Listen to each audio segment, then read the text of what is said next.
The following is a presentation of Geekster Media. Hello and welcome to episode 6 of the Geekster Geek Out podcast. On this show, we give interesting people who are known for their fandom of a particular corner of pop culture a chance to geek out about another obsession that they are rarely invited to discuss on any other platform. This time around, we are joined by a collector of food and drink packaging, best known, you would say, as a McDonald's historian and a super collector of McDonald's memorabilia. But this gentleman routinely travels across the country to visit other McDonald's collectors, and his archives include thousands of Happy Meal toys boxes, translite signs, tray liners, and other product packaging. Now, he makes daily McDonald's themed posts on his Consumer Time Capsule Instagram and Twitter accounts. That's at Consumer TC. But today, he's here to talk about his passion for something else. So, Bobby Beauchesne, it's time for you to finish the phrase, I never get to talk about. Adam, I never get to talk about, I'm a little nervous, about Burger King. That's right. The McDonald's guy is here to talk about Burger King for an entire episode of your show. So hopefully they won't hold it against me. No. I think it's nice to know that you're multifaceted. You're not committed to just one chain. Exactly. And hey, look, McDonald's is well represented in the video, but certainly I do get to talk about that a lot. Well, just so you know, Bobby, where I stand on all this. Now, McDonald's obviously has had many more locations just worldwide than Burger King. And this has been true for decades, to the point where it feels like the kids' meal toys, Happy Meal toys, their cut promotions, whatever. It really is like a part of everybody's childhood. It's a part of everybody's lives. McDonald's is Americana. But I feel that there is a great case to be made here today as we have this discussion for Burger King maybe having a more selective amount, but possibly a better track record of their promotional tie-ins, their kids' meal toy choices, if you will. But BK has made some awesome offerings. Like, a lot of us just think the 90s Burger King Kids Club. That's what a lot of people think, like, oh, that was their heyday, right? But since the 70s, they have been doing like a crazy amount of stuff. So I just want to ask you, what is your earliest Burger King Kids Meal promotion memory, or maybe just Burger King in general? So my clearest Burger King promotional memory where it like really separated itself from McDonald's for me was The Simpsons. The Simpsons were an absolute obsession with me for in the 90s, the early 90s. We're talking about 1990, so season 1 of The Simpsons. I was never into cartoons, TV shows, movies, not into like current era pop culture. I wasn't into different toy lines, but I loved The Simpsons. I still love The Simpsons. I mean, I think most folks do. Probably the greatest show for the longest time of any show in TV history. But in 1990, the fact that you really couldn't go to a Toys R Us or a KB Toys and find a Simpsons item, but you could go to Burger King and they had Kids Club meal toys. They had dolls. And by the way, I have those to show off. Were you a Simpsons fan in 1990 as well? Was this Oh, a I really big definitely deal for was. you? Like, I was buying Simpsons Illustrated. I was like doing everything I Okay. could, yeah, to consume it. Like you say, they didn't know it was going to be a hit. They weren't planning on the merchandising. I have a whole book, and like it's an old spiral bound like promotional thing, like talking about Simpsons merchandise in the early days. Sure. Like, there's nothing. There was some T-shirts. There were boxer shorts. Eventually, Mattel does the action figures. But yeah, like they A lot boot of bootleg T-shirts. T-shirts, though. I Yeah. mean, these weren't like T-shirts you're getting at, Walmart or something. These are you got to get these at the flea market. You know what Yeah. I mean? So this, to me, was, I think, the cultural moment where The Simpsons became such a big deal to us as kids. Growing up at that time, if they weren't gonna do a McDonald's Happy Meal. I mean, The Simpsons just wasn't really culturally a fit for that. And maybe it's just, it would take that alternate path of the universe to really make it make sense. And I do have some concept art about some proposals for them to do a McDonald's Happy Meal around The Simpsons. But to me, these toys, they came in just a regular bag, and each of the Simpsons characters. This is Maggie here. She has a little teddy bear. Marge has a shopping bag. Lisa, of course, has a saxophone. We've got Homer with his bowling bag. And Bart with a gigantic skateboard. So those were not, of course, they were not Kids Club meal toys. These are, these are super premium. The heads are made out of the world's hardest plastic. Could really do some damage if you were fighting with your brother or something like that. And then it's got like a nice cloth body. It's got like stitched in clothing. Really well detailed, really accurate facial expressions and design. It really was perfect.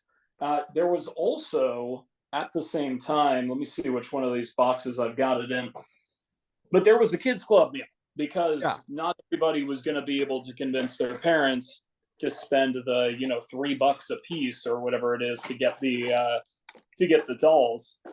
But the cool thing about these, I'll just show a few of them, is they were camping themed. Yeah, I always thought that was so strange. Here's my theory on this. So episode 7 of The Simpsons, it's called Call of the Simpsons, season 1 episode from February of 1990. I get a feeling that somebody was tasked with designing some Simpsons toys, watched that one episode and said, okay, we'll make them camp. And they each came with like a diorama background. Oh. I'm sorry, I'm like a purist, so I keep all my stuff sealed. Sure. So I would need a second set of these to really show them off We appropriately. could use our imaginations. We'll use your imagination, but it's different, like, camping and wildlife scenes. But Bart's got a giant backpack. It's so bizarre because why would the Simpsons toy be that? But I also think that that's what I love about it the most, where it's like, it's so precisely 1990 Simpsons that it actually did kind of make sense to be like, okay, we got the dolls, but also we're going to do camping toys because everybody's seen them go camping, right? So ridiculously cool. They continued doing Simpsons promotions throughout the 90s, throughout the 2000s. I don't know if anything could ever top the dolls, maybe just because that was like the height of like fandom and hysteria is always right at the beginning when you finally have something to latch onto. But the next best thing were definitely these 2002 watches. Did you have the talking Burger King watches? No, like, because I didn't get back into it until the movie hit, and that's when I started like really seeking stuff out. So that is awesome. So needless to say, the battery life on a 2002 Burger King watch has well past its expiration date. But there would be a little button on the side here, and this one I still remember. It says, "Cool your jets, man," and then this one says "burger." It's Homer themed, and then Krusty says, "Hey kids, it's story time." Hoo-ha-ha. And then this one is Family Drive, and it says, "Are we there yet? No. Are we there yet? No." And they come in these nice little animated boxes. Yeah. And this was the ultimate way, as like a senior in a high school, to piss off your French teacher or whatever, is just hit that burger at just the wrong time, and like you were heading for that hallway. Like, this was like, it was hilarious. All of my friends, we'd wear all 4 of the Simpsons watches. Like, these were a big deal, but I think that they were a little bit too recent to kind of get that internet rub that it takes for something more 2000s era to become iconic. And they were too late to be like, okay, well, when our generation were kids, this was not like an age appropriate thing. Like if you're like 17, 18, 19 years old, it's like most of those folks were probably not yet at a time when they'd be buying these Simpsons watches. Hilariously, most of those folks that are in their 40s now or whatever would buy these Burger King Simpsons watches. But I don't know. I mean, just you could get all 4 at once too. I think that's an advantage of the dolls. That's an advantage of the watches. I think that you can, as a kid, you can negotiate and pull off going to McDonald's once a week. You get a good grade on a, pop quiz. You get a, you're good at your dance recital, whatever it is. But I don't think anybody's really taken their kids to Burger King 4 or 5, 6, 8, 10 times. And so I love that you could get a full. I've always been a completionist, right? I think that as a collector, and I can clearly see that you and I are like-minded in that Yeah. regard. I don't like having 4 out of 5 of something or 2 out of 5 of something. Like, I would almost rather not even have any, because Don't it get will started. Yeah. insane. The great thing about the watches, the great thing about the dolls, were you could just go. They're going to charge you a fair price, $2 to $3 or whatever it is, for something that is a premium item that you can't find in a store. But even if you could find it in a store, it would seem less special.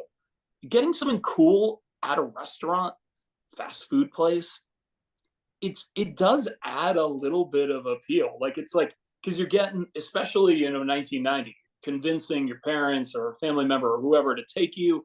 So you get that great Burger King meal, because the kids' meals Well, are good. you got to think too, like, in your case, you're wanting to get all of them at once, but a lot of get 'em people, all. like you said, it's luck of the draw. But this was the era of trading cards and everything. Like, Sure. kids, we were trained to have that kind of that gambling mentality. Like, which one am I going to get? And get excited. Although, so like I said, the only time I really was seeking out everything Simpsons for Burger King was when the movie came out. So I have Okay. a full set of these. I even have the golden Homer here. Very nice. I love But that.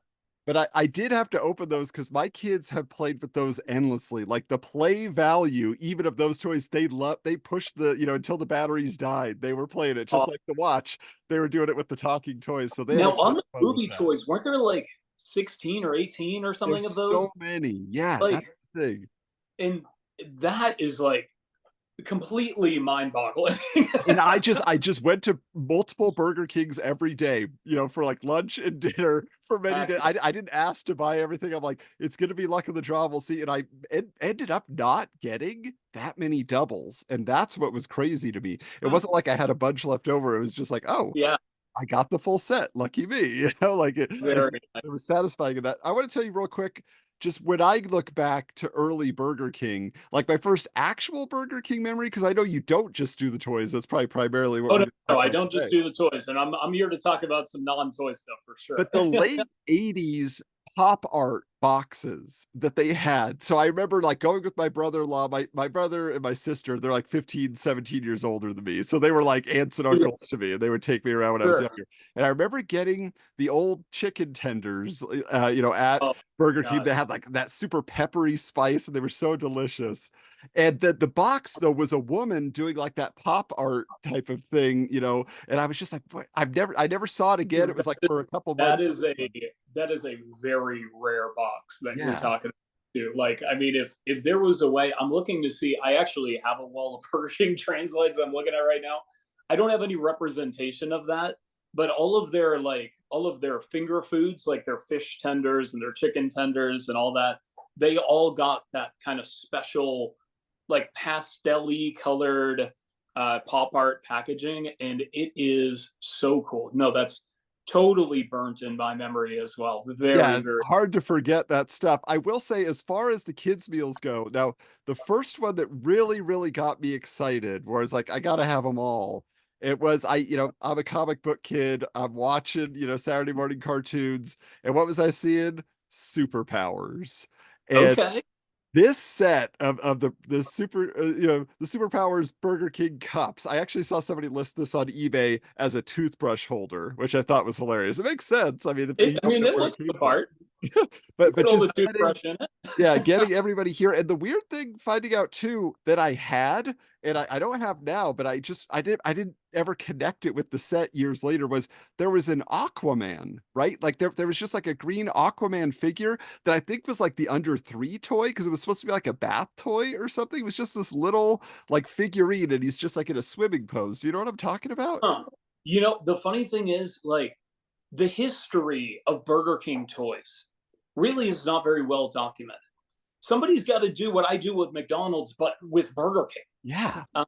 It, I mean, hey, I say go for it. Anybody who wants to do it, I can't do everything, but I know so little about Burger King that I didn't experience myself because there's really limited resources. One of my friends and one of my McDonald's collecting mentors, Joyce Lazonsky, she made a lot of books about McDonald's collecting in the 90s. She also made one about non-McDonald's collecting, like the Encyclopedia of Fast Food Toys.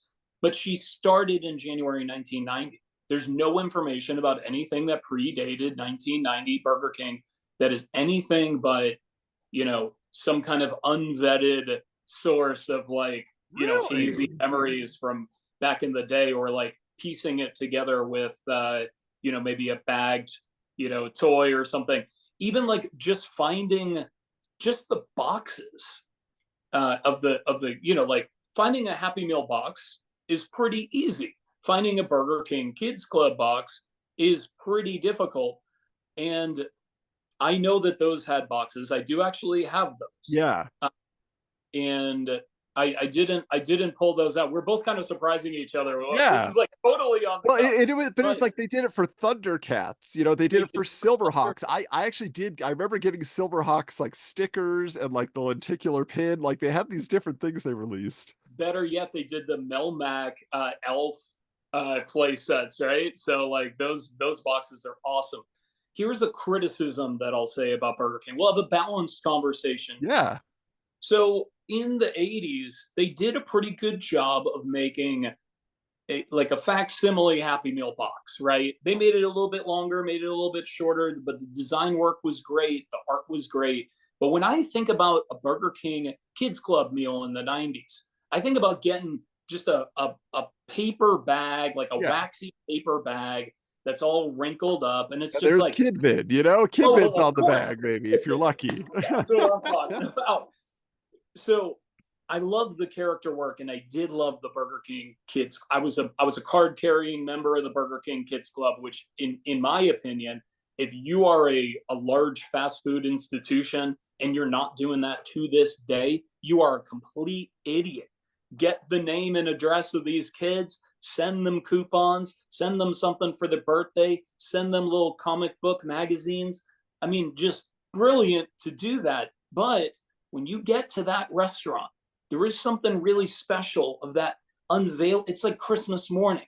You undo the flaps of that Happy Meal, and you look in there and you dig through and you navigate past the burger and fries and you find that toy. It's like when you just throw it down in like a paper bag. And look, McDonald's did do that a little bit in the 90s too. So their hands are not totally clean to this. But to me, that's garbage. I don't like that.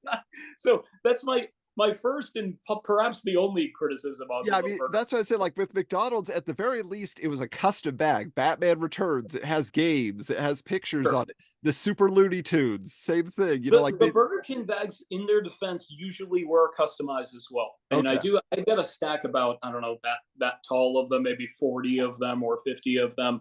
Just that what I've been able to encounter going through McDonald's collections over the years. Because I'm like, why not just toss this over the top? Like, where else am I going to see it? Where else am I going to find it? Just trying to document some history. But they need the nice boxes. And that's the advantage of like that Thundercats era Burger King meal, right? It wasn't even a kids club meal at that time. It was just the kids meal that you get at Burger King, right? Which also was a little weird, because like you have the Burger Chef fun meal, or it's like the Wendy's kids meal was definitely called the kids meal. Mm-hmm. Burger King was like, it's the Alf meal, it's the Thundercats meal. It's like, well, Okay. I Well, guess. and you're talking about the documentation. My recollection also in the pre-90s era of Burger King is they were not consistently releasing it. Like McDonald's, it feels like every month they had a schedule. Here's our new thing. Here's our new thing. Here's our new thing in the Happy Meal. Burger King always felt kind of like slapdash. Like, okay, we're doing one in a couple months. So now here's a kid's meal here. Now's a kid's meal there in the 80s. But then in the 90s, they seemed to get on a schedule. In the 90s they got on a schedule, and they would do like moderately sized, it would be, 3 to 6 toys in a Burger King Kids Club meal, whereas, like a set of McDonald changeables is 12. Yeah, that was a 12 lot. things, right, but yeah, I love the kids. So some of these are open now. So here's IQ's, he's a little brainiac, and then there's Jaws, and I of got course Jaws' football right here that there you he go. would throw. And you got Kid Vid and Boomer, who came with either, I don't know some kind of gloves there, and then I guess I Oh, don't know. I guess very. she's she's on roller skates. I guess Yeah. that's for her. Make sure her hands don't get all chopped up. But I really liked the Burger King Kids Club. I really thought I was of just the right age where it didn't feel try hardy and inauthentic. It really felt like a cool thing. It felt like you were in a club, and I thought Kid Vid was cool, of course. There was Wheels. I remember. You want to talk about something that you couldn't get away with in current day, and I don't have the visual documentation, but I'm very confident this burned into my brain. Getting one of those, like, the Kids Club kind of comic booky magazines, Yeah. and like the joke at the end of it was that Wheels could go through the drive-through. Like they were all going to Burger King, and he could go through Wow. the drive-through. Like, so they were not quite as Well, they're not quite as safe as the McDonald yeah, land but game. like you said, like it still went a long way. Now we look at it kind of like it's a little bit goofy, but the representation in all the characters that they had They really did a good made a job of huge that. difference. Yeah. And look, you can't relate to Grimace. You can't relate to Birdie. You can't relate to Ronald McDonald. You might be able to relate to the girl with the ponytail. You might be able to relate to the nerdy kid in school. And they would do all kinds of things, like little magic games where you would do be able to do like a pretty simple magic trick. They would have, oh, here's a toothbrush holder for your there's Kid Yeah, Vid the branding that toothbrush. they did, they were all in on their characters, and that's what I loved. Like they literally, and they were like made them into action figures so many times with like undersea and space. How about Made it into troll dolls? trolls. Yes, The yes, of glow in the course, dark. yes. They're not even just trolls. They glow in Not the even dark. That's just insane. trolls. I know. I got those in one of these boxes too. Like one of the only kind of uh, I guess subgenres of Burger King that I actually really made sure that I had all of were all of the Burger King Kids Club themed Kids Club toys. Yeah. So I don't have, as I mentioned, I was never into movies. Still not in. I only like Home Alone. That's the only movie I like. Burger Wow. King didn't do Home Alone. So to me, doing Pocahontas and Toy Story and Little Mermaid on VHS and Lion King 12 times and all Yeah. this other, like, it was not for me. That meant that if I was doing my weekly Saturday reward lunch with my aunt, I was going to be going to McDonald's or Wendy's or something else, not Burger King, if it was Pocahontas week. So I have very few of those like branded memories because those are just not subject matters that really resonated with me. But the Kids Club, I did really like, and I wanted all those toys. And some of the toys, because they weren't licensed, they really were able to throw a little bit of extra dough in terms of, like, how cool is it to be able to do a magic trick?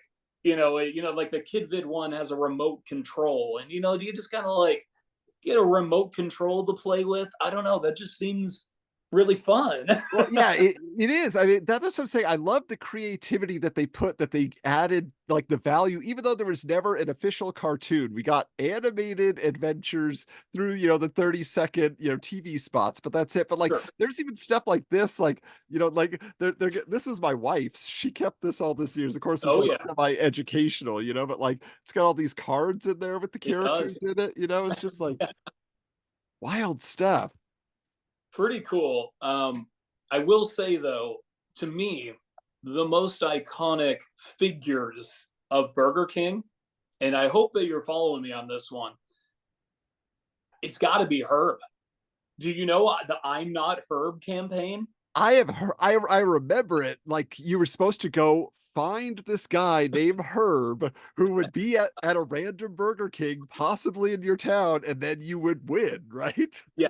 So this was considered one of the biggest kind of marketing flubs ever because they put a lot of time and a lot of money and a lot of effort into a campaign that was designed around a nerdy dude who had never had Burger King before. He never ate a Whopper, right? So they'd have testimonials from his family and his friends and his coworkers, and they would be talking about how basically Herb was a nerdy guy because he had never had Burger King, and he's got to get a Whopper, taste that flame broiled Whopper, right?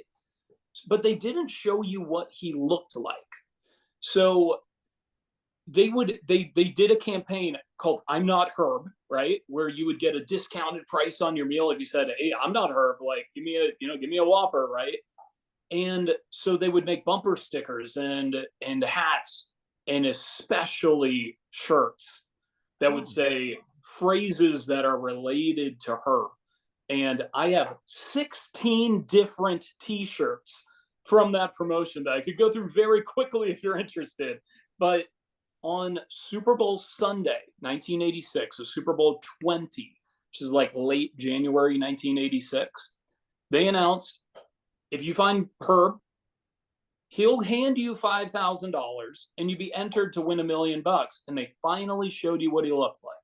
What he looked like was this nerdy dude right there. So they just put him in big old glasses and had him in a ill-fitting suit. And this is the Massachusetts winner, which was in Fall River, home of Lizzie Borden. That's who got the Burger King. So I went to this Burger King about 4 or 5 years ago because this is from like the Boston Globe or something. This is like the image that they use in the newspaper. And I was asking everybody, like, who was here in 1986, right? Like, I want to know more about this Burger King Herb promotion. And nobody there, I mean, everybody there had been there for like 2 years. But I would like to show you some of my Herb t-shirts. Now, you want to talk about something I never get to talk about? I've never shown up. This is a world premiere. Oh. And I don't think basically every Herb t-shirt that's popped up on eBay in the last 24 years, I've purchased. Goes to you. Okay. Doesn't matter the size, doesn't matter whatever. The Geek Out exclusive here, the Herb t-shirt collection. This is my Rolodex of Herb t-shirts. So the classic "I'm Not Herb." I wore this. It's completely see-through at this point. It's tough to tell, but I wore this almost every day in high school and college. Like, this was the shirt. I was known as the guy who wore the "I'm Not Herb" shirt. And I had to explain to every human being on the planet what "I'm Not Herb" was. Like, is this like, what is it, like an anti-marijuana shirt or something? Oh, yeah, I can see that. Yeah. It's just a nerdy. So this is the clean version. This is the standard "I'm Not Herb." Son of Herb, right? For the little guy. Have you seen Herb? Ooh, in McDonald's colors almost, it looks right? like. You've got the ringer style t-shirt with the kind of circled, crossed out Herb. Here's Herb after he had been revealed. You've got "Are You Looking for Herb?" which I assume is a employee shirt, and that's double-sided. This one, I think somebody might have just made this. Like, talk about flea market style. It says, "We found Herb. He's at McDonald's." Oh, I don't want to get sued. He's at McDonald's. Okay. With the sky blue "I'm Not Herb." a alternate sky blue I'm not Herb with a neither are they on the Now, back. to your knowledge, were these regional or was it just luck of the draw, whatever the stores were shipped? Whatever the stores were shipped, and they were almost all concurrent with one another, because anything that said that, you know, that they're not Herb is from 1985. Anything that reveals Herb in some capacity is from 1986. So they did all this in one giant blitz, probably in 15 months. We're looking for you, Herb. 89-cent double cheeseburger on the back. Where's Herb? See, this is why the show is so important. Variation, yeah. I stole this shirt from Herb. And then we've got the maroonish, I stole this shirt from Herb. And last but not least, this is a night shirt. This thing is gigantic. I dated Herb, and he was a 2. Poor Herb. So, to me, I think that is like one of the cooler stories in marketing, where it's like they tried something really different. Because remember, 1979, 1980, Burger King has well overtaken Burger Chef as the number 2, without a doubt, right? The Pepsi to McDonald's, Coke. And by the way, they had Pepsi at the time, appropriately enough. But then Wendy's catches fire. They've got the Where's the Beef, right? And they have other commercials that are like, you know, that, what was it, like the Soviet fashion show and stuff that's like this critically acclaimed, like, you know, basic advertisements, like really thought-provoking, really interesting, really effective. And Wendy's is catching up. So they're saying, well, we can do that. We can make our own iconic figure. And they come up with Herb. Herb ends up being a guest timekeeper or something at WrestleMania 2. Are you a wrestling guy? Right? I had no idea it went that far. Up at WrestleMania 2. That might be what he's best known for at this point. It's like, wait, who is Herb? Yeah.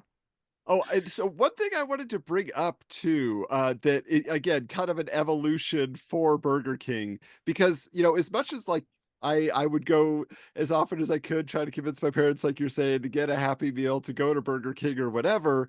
You know, usually you're thinking lunch or dinner. But I remember when Burger King started doing breakfast, and they started doing breakfast kids meals. And that was like what I would do with my dad on the way to school in the morning. Like, let's go to Burger King. I want to get a Burger King breakfast meal. But I also remember, was it the French toast sticks? Oh, lickety split. Yeah, so I mean, they had but they also did it for their chicken tenders and stuff too. Sure.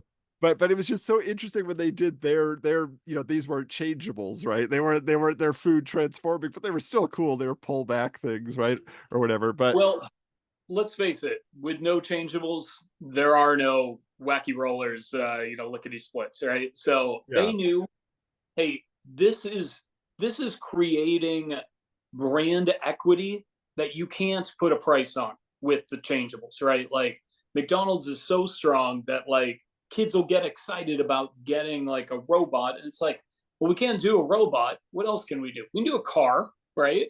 Throw some wheels on a French toast stick. I mean, it's fun. I mean, again, it It's brings cool, your right? menu to life, and now you have more characters technically in your universe. You have these individuals. What I wanted to ask too is, so obviously, you know, McDonald's, when did they start doing the videos when they're selling, you know, Indiana Jones and the Last Crusade and Wayne's World? That's like 92, 93, right? Yeah, so they would do it basically from 92 strong through through the early 2000s. They would do VHS tapes. And you know, but Burger King, they did it first, right? They did. I mean, that's first. Yeah, And Ninja Turtles beat now them at the to it. beginning of those VHS tapes was the introduction of the Burger King Kids Club gang. And it was like a 1 or 2 minute commercial with like an animator in there and stuff. I never watched the tapes, right? I wasn't a turtle guy. I never owned the tapes. I still don't own the tapes. But that commercial is like such a awesome launch point for that kids club. And how many times is a kid in the early 90s going to watch a Teenage Mutant Ninja Turtles VHS tape? 100 times, 200 times. Every time you're reinforcing that kids club, you know, and I think that I think they did that better than McDonald's, because even when McDonald's would do Field of Dreams or Wayne's World on VHS, it's like you're just getting a discounted VHS tape. It's not McDonald's. Those aren't even I don't have those. I have the Yeah. signage I mean, for them. eventually McDonald's does, you know, the Rugrats, the Klasky Shupo, you know, animated McDonald Land stuff, and so they got to it, but that was much later. Like they were like, you know, Much, 7, much, 8 years later. Yeah. yeah. So So they definitely did that right.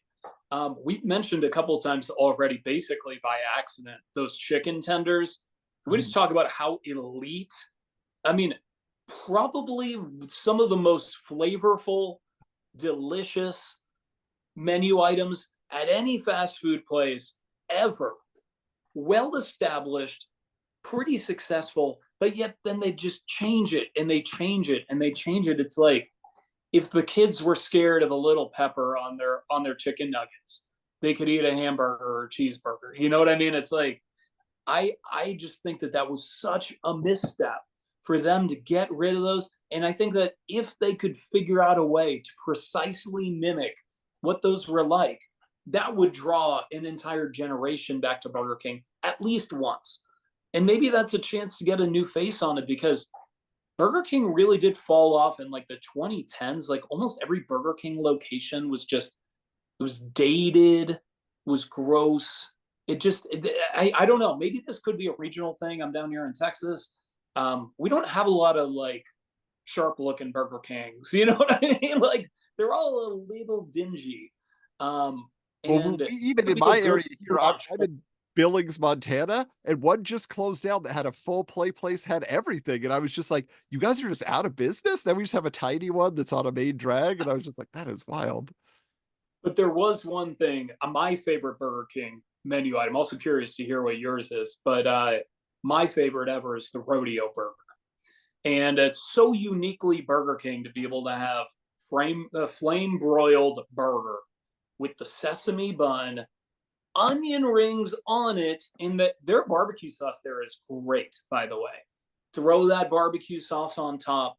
I think that it was first released with the, what is it, small soldiers or tiny soldiers, or Yeah, you small know, soldiers. Yep. small soldiers, and like it was like basically, well, we'll tie it in with this thing.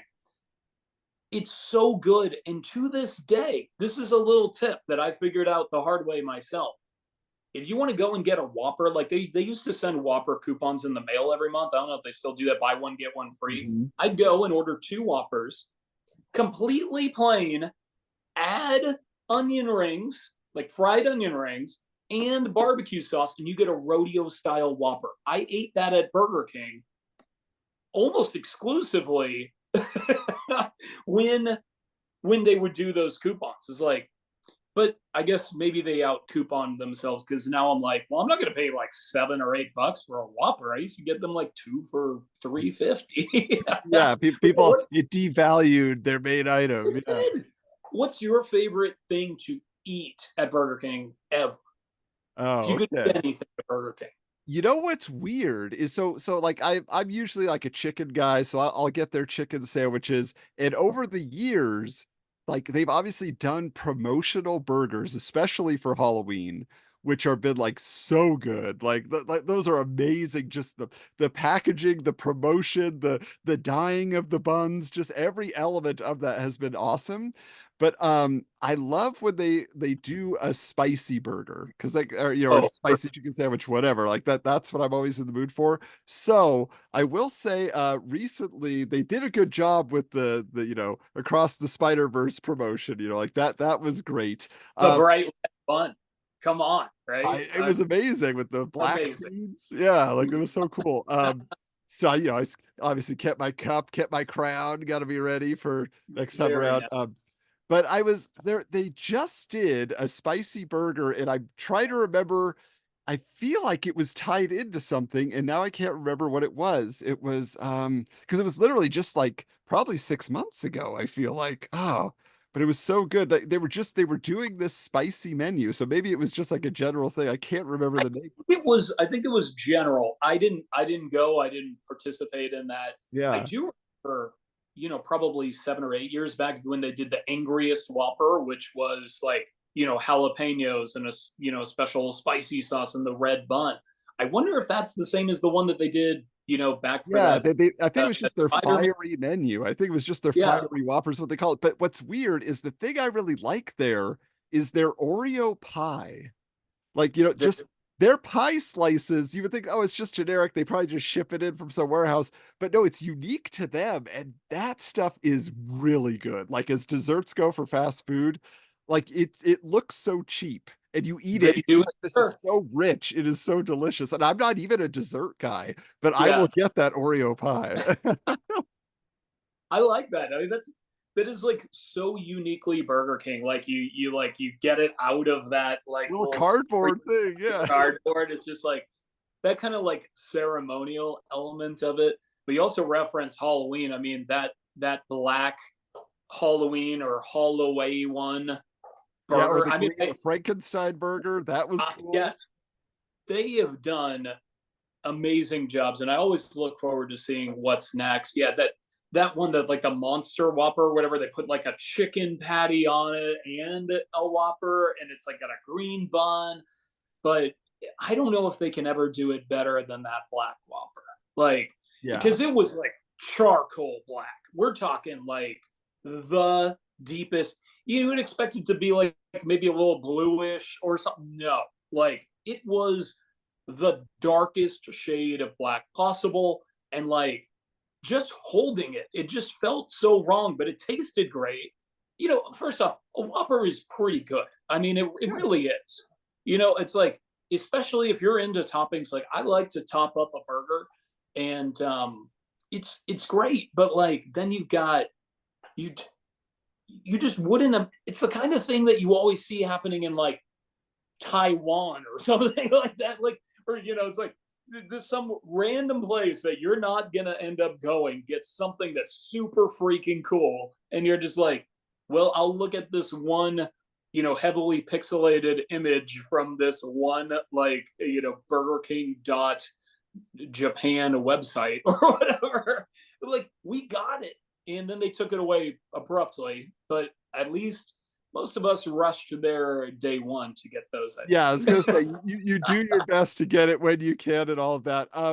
So I'm also curious in terms of like Burger King, and you said like some of the locations you've seen have been run down. Like, I'm curious, have you seen one that was unique? Like for me, probably what was it, like maybe 4 years ago, 5 years ago now?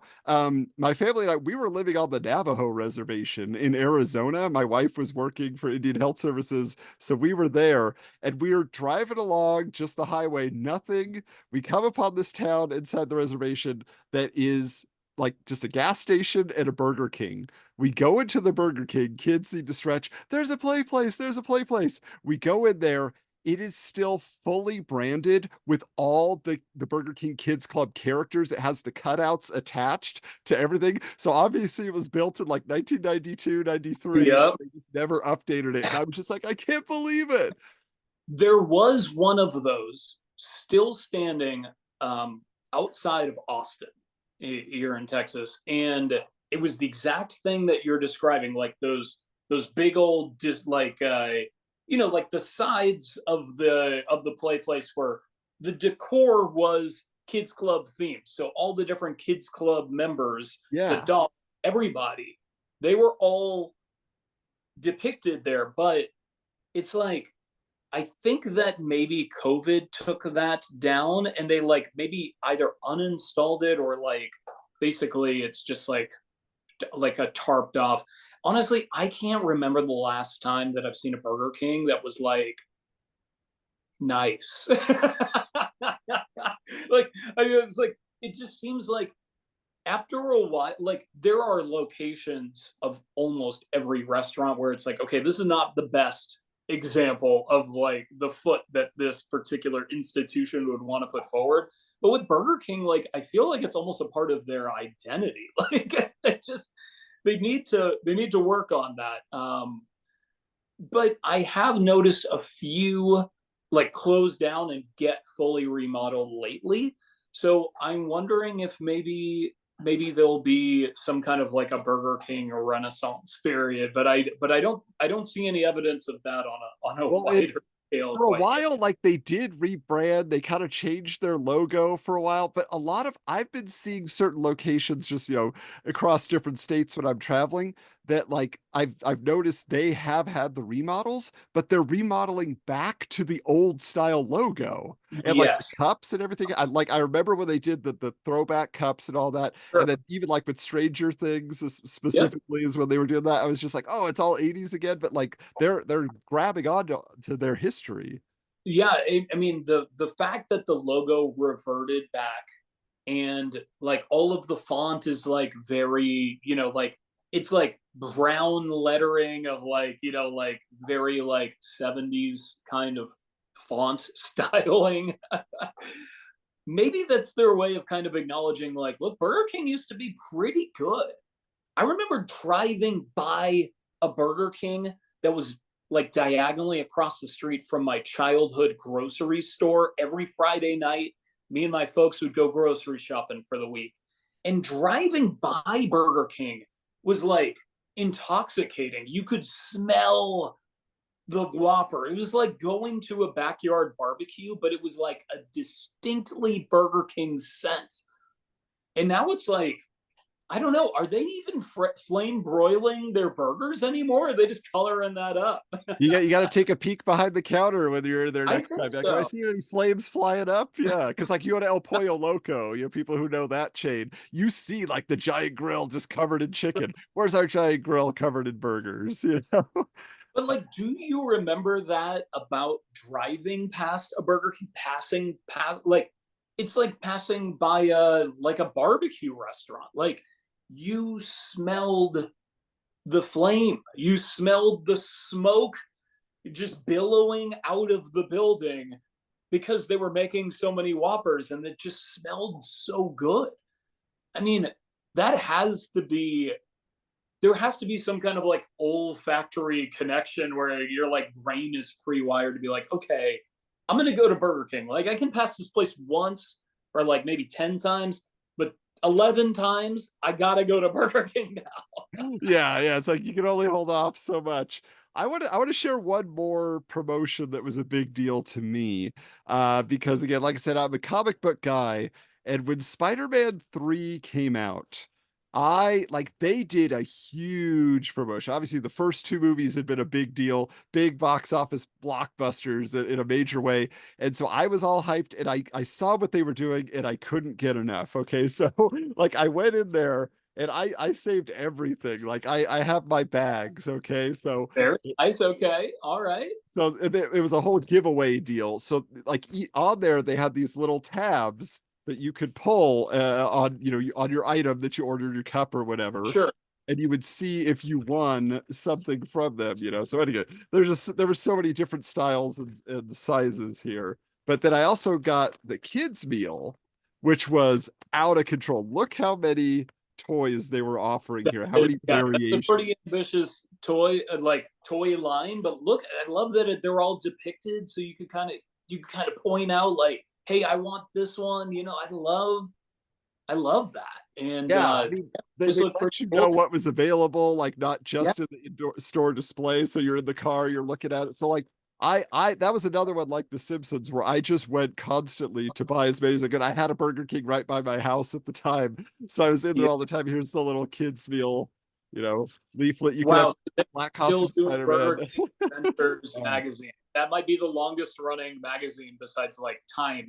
Oh, look at Yeah, that. exactly. Those Yeah, you kids did a great you meal did a great magazine. job encapsulating that particular promotion. That's Yeah, that's but really that was cool. just like that was a big deal. Like again, like you said, you weren't so much into the licensing that they were doing and probably didn't and hit you. And of course, after the movie, I was kind of like, oh. Yeah, Maybe I'm sure. not as on board with this, but I loved the lead up and they were a huge part Yeah, of that for me. So very cool. You know, I mean, look, I think that there is a place that is underrepresented for Burger King nostalgia. I think that every person has at least some important memory, some positive memory about Burger King. You know, like it was big enough. Like not everybody has that about Hardee's or Carl's Jr. You know what I mean? Not everybody has that, even maybe about Wendy's. But I think that Burger King was big enough for long enough, and it was everywhere enough that it is a universally held, very important institution that's really underrepresented in pop culture. It's not. It's not even. You know, I equated it to Coke and Pepsi. I don't even know if it is Coke and Pepsi. It might be Coke and RC Cola, you know, but it's like, but RC Cola is like, you know, somebody likes it, right? I think But RC Hardee's is Cola, RC Cola. That's like that's right? the cult, cult Yeah, classic, you know, like the but it's but because it was always there, they would be capable of winning you over. And as a kid, like to you it's life or death if you're going to get that promotion, that like toy, or like that particular food that you like there. Like you need it in your bones, right? But to a parent it's like, okay, we can go to Burger King or McDonald's, I really don't necessarily care, just whatever's going to make you happy, you know, like okay, we'll go to Burger King, right? So almost everybody who I talk to about Burger King, they'll have something, right? And I think that the most common things would be the fact that they really won Disney over in the 90s.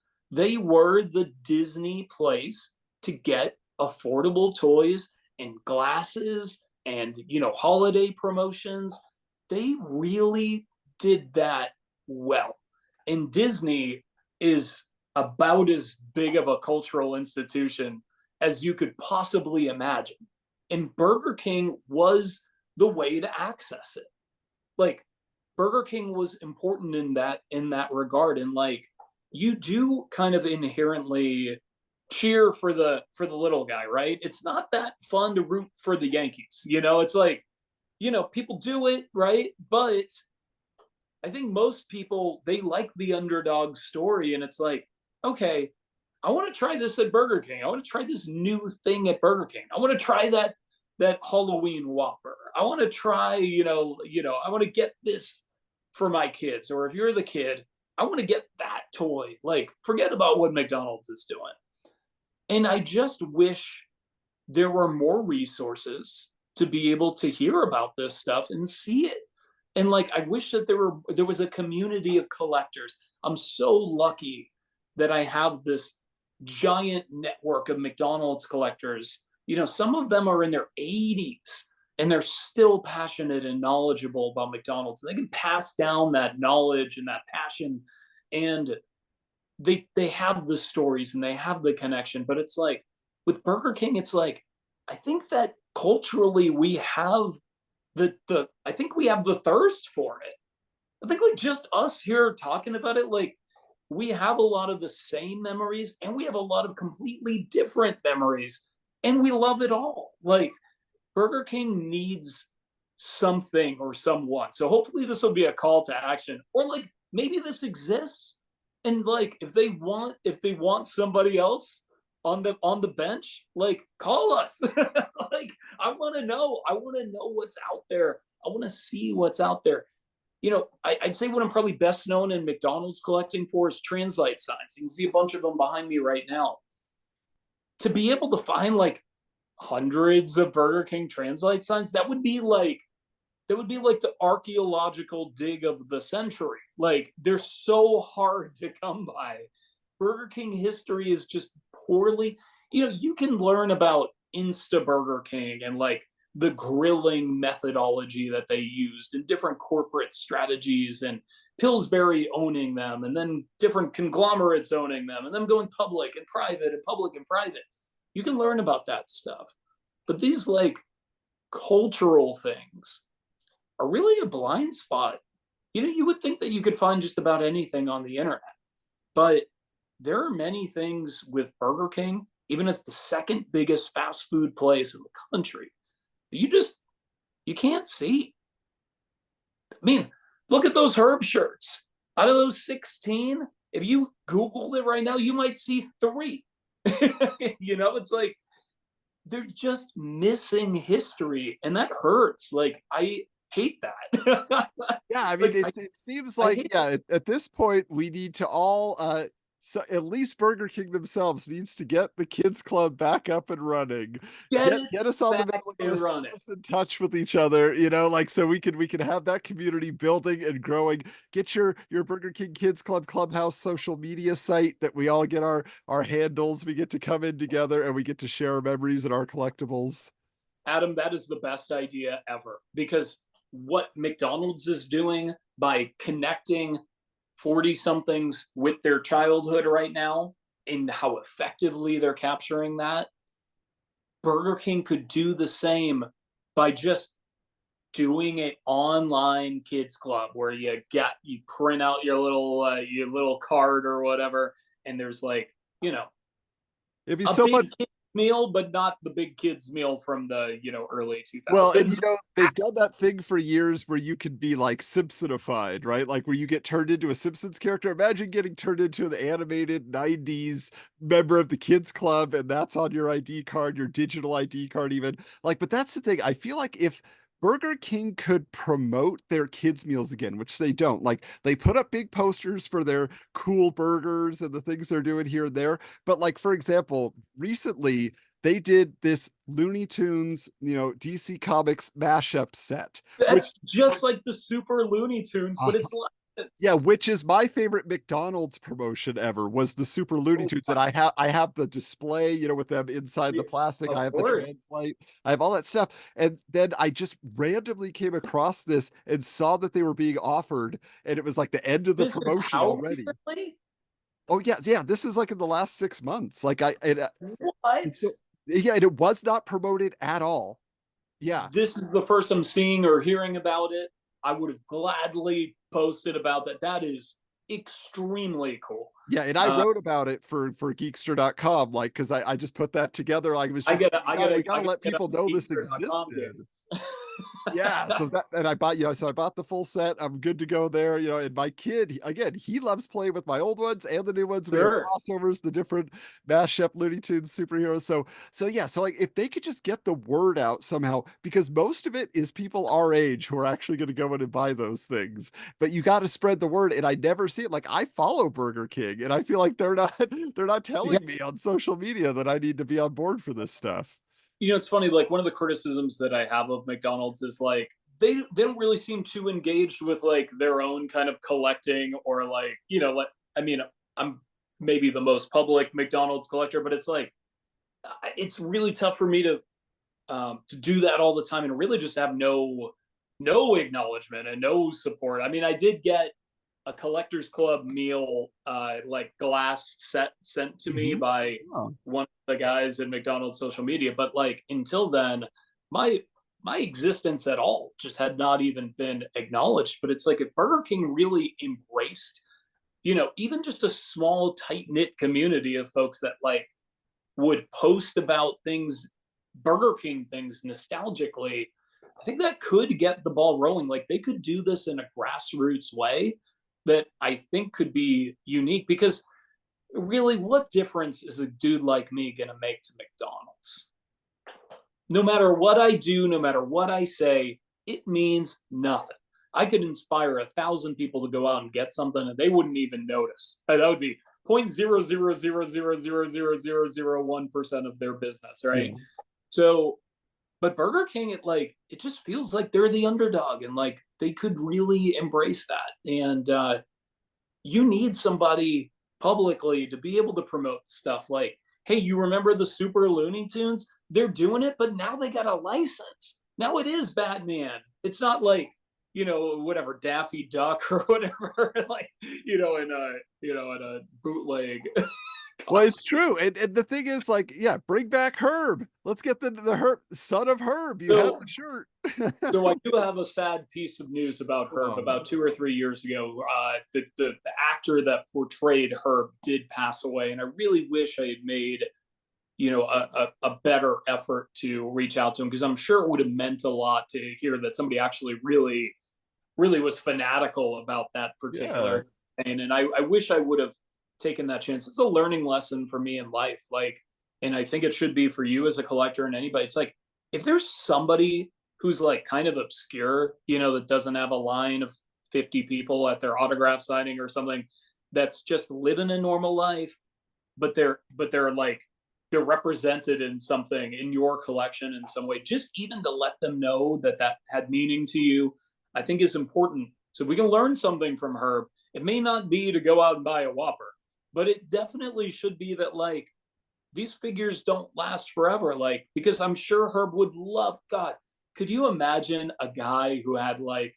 the gig of a lifetime where like he was, are you a wrestling fan? I'm going to make a wrestling reference. Okay. He was on the Lex Express, right? So he was traveling around the country and going from Burger King to Burger King. And like, to think of doing something around that 35, 40, 45 years later, and like you could find Herb again. I think that could almost work.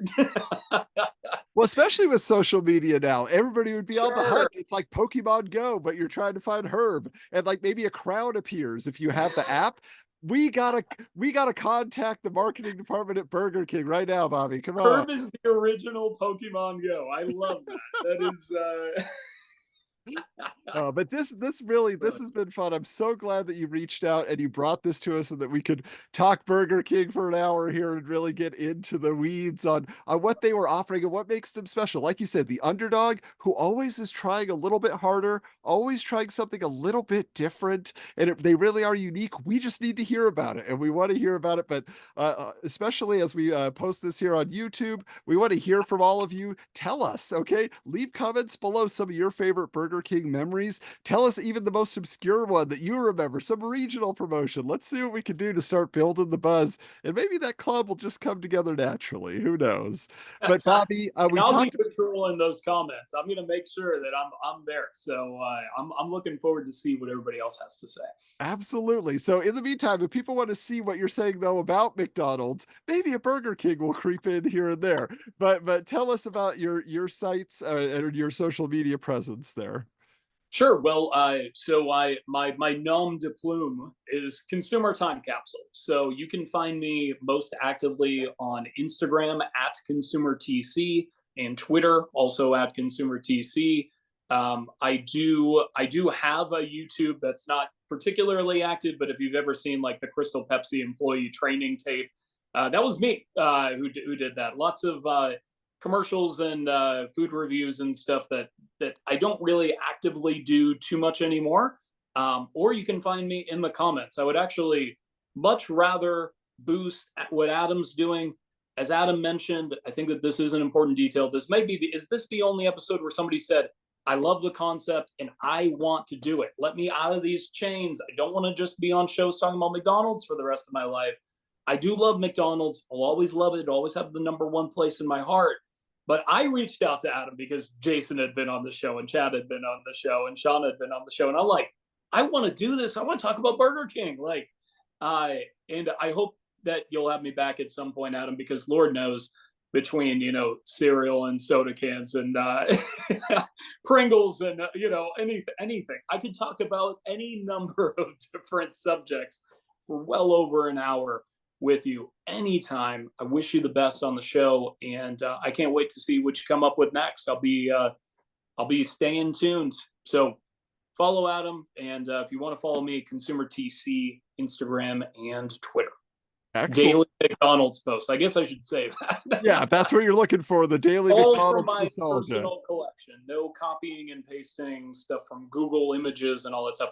If you saw someone for the first time and it's McDonald's oriented, look real close for my little hashtag or not my hashtag, my watermark. What do you call it? Handle, right? I my little watermark, because it's probably for me. Well, awesome. Yeah, Bobby, seriously, this has been fun. Yeah, I can't wait to find another topic down the line, and we'll definitely come back together. In the meantime, we invite everybody also stay subscribed here on Geekster Vision. Look for the next edition of the Geekster Geek Out podcast, but so many more other things to check out there. I'm involved in a lot of them, so I'll just say I'd be very excited to hear your thoughts on my various other podcasts and projects. So in the meantime, though, you can also contact me directly at Hoju Cool Coolander on all the socials. I'm available to chat. I'm often sharing a lot of old commercials, including I have a lot of like 90s commercials on my YouTube channel, which is also Hoju Coolander, and you can find a ton of Burger King spots for the kids' meals and other promotions they were doing there if that sparks your interest. But hey, until next time, we'll check you later. This has been a presentation of Geekster Media.